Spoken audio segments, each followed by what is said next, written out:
Ya, baik, bismillahirrahmanirrahim. Assalamualaikum warahmatullahi wabarakatuh.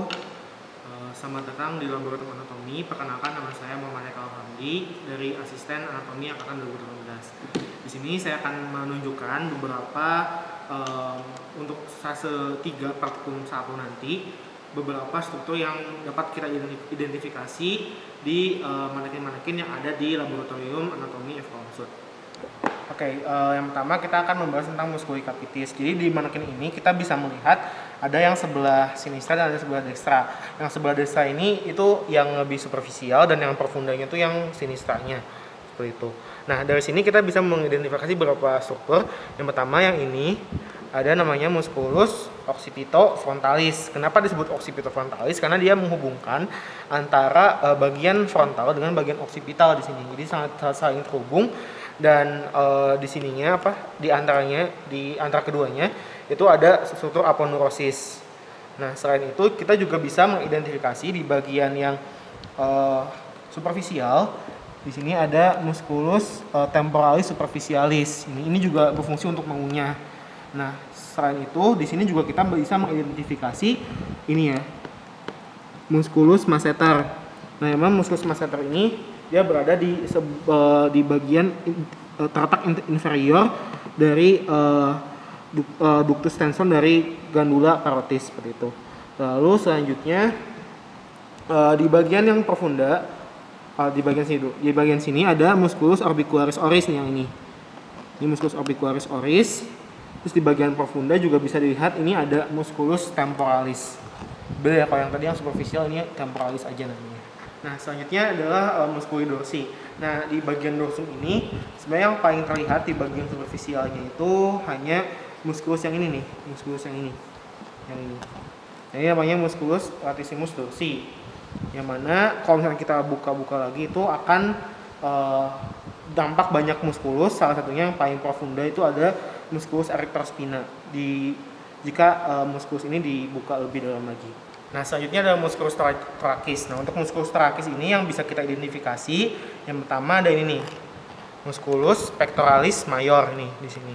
Dia terletak lebih superficial dan dia terikat dengan dengan osternum.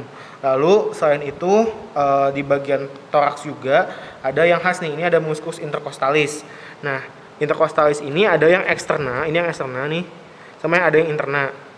Mungkin untuk ngebedainnya, yang eksterna itu dia cenderung lebih ke permukaan atau lebih dekat dengan os costenya. Ini costenya. Ini kan costenya ya. Terus sedangkan yang interna tuh dia cenderung lebih dalam.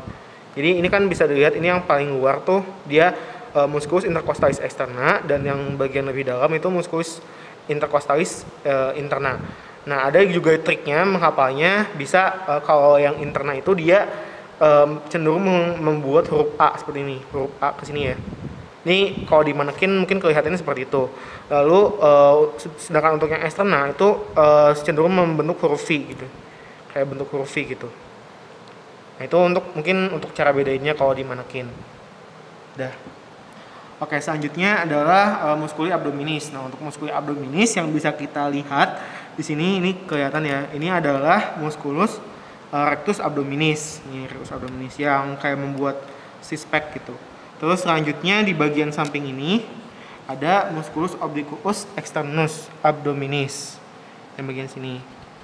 Nah, terus kalau kita lihat lagi di bagian belakang sini ada struktur khas. Ini ada linea arcuata yang ini. Linea arcuata. Terus di sini juga ada yang membentuk seperti bulan sabit yang disebut dengan linea semilunar. Seperti itu, linea semilunaris.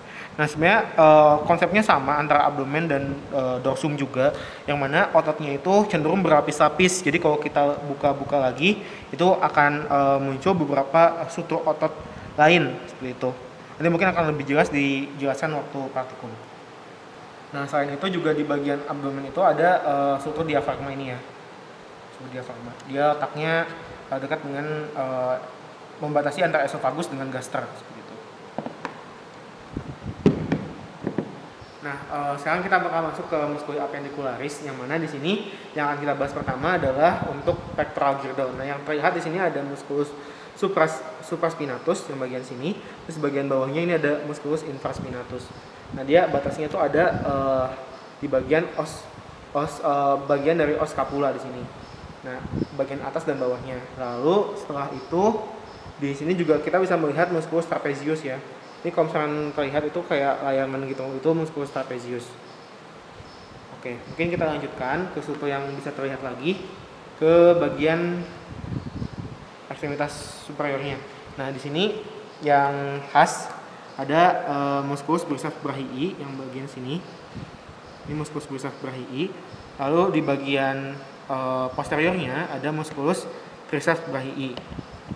Nah, ini sini ada 3, 1, 2 dan 3 ini. Sedangkan yang bisa itu ada 2. 2 harusnya ini. Nah, terus setelah itu yang bisa kita identifikasi di sini ada struktur khas juga, ada musculus flexor carpi radialis ini. Ini flexor carpi radialis. Untuk flexor yang flexor digitorum itu ada 2 sebenarnya, ada yang superficialis dan ada yang profunda. Cuman di sini kurang terlihat kalau di manekin ini. Yang terlihat di sini adalah musculus extensor digitorum. Nah, untuk extensor digitorum ini lebih terlihat ini. Jadi bisa dilihat teman-teman kalau tendon-tendonnya ini dia kayak kena ke beberapa jari-jarinya gitu. Jadi dia menggerakkan falangs yang ada di sini. Gitu. Ya, sekarang kita lanjut ke ekstremitas inferior. Untuk ekstremitas inferior yang bisa kita identifikasi di sini ada yang pertama ini musculus gluteus maximus. Ini musculus gluteus maximus. Terus di bagian sampingnya, sebentar. Nah, di sini ada musculus sartorius ini yang memanjang nih. Ini musculus sartorius. Terus yang agak menyamping di sini, yang ini adalah musculus tensor fascia latae. Selanjutnya di sini juga kita bisa mengetahui musculi quadriceps femoris yang mana dia terdiri dari 4 macam otot. Nah, yang pertama ini, yang ini musculus rectus femoris yang ini nih. Nah, terus di bagian ini, bagian lebih lateral, ada musculus vastus lateralis ini. Terus yang bagian medial, yang ini, ada musculus vastus medialis. Nah, kalau ini dibuka lagi, nah, di sini ada musculus vastus intermedius. Jadi dia yang menguasai antara yang medial dan yang lateral seperti itu. Nah, selanjutnya kita balik lagi ke belakang. Balik lagi ke belakang. Di sini ada musculus gastrocnemius nih yang ini. Ini musculus gastrocnemius. Terus di bagian lebih inferiornya ada tendon Achilles. Nah, selanjutnya kita kelihatan lagi. Tadi yang terlewat itu ada ini ya, tendon patella. Ini tendon patella. Jadi di sini ada os patellanya, dia ada tendonnya itu. Ini biasanya secara fisiologis itu refleks, kalau diketuk palu di sini akan ada refleks fisiologis seperti itu. Baik, untuk sesi pengenalannya itu sudah selesai. Mungkin teman-teman boleh untuk dieksplor lebih dalam lagi di atlas masing-masing. Ini di sini hanya pemantik saja, nanti bisa lebih belajar lagi ya. Mungkin saya cukupkan. Terima kasih atas perhatiannya. Semoga bermanfaat. Wassalamualaikum warahmatullahi wabarakatuh.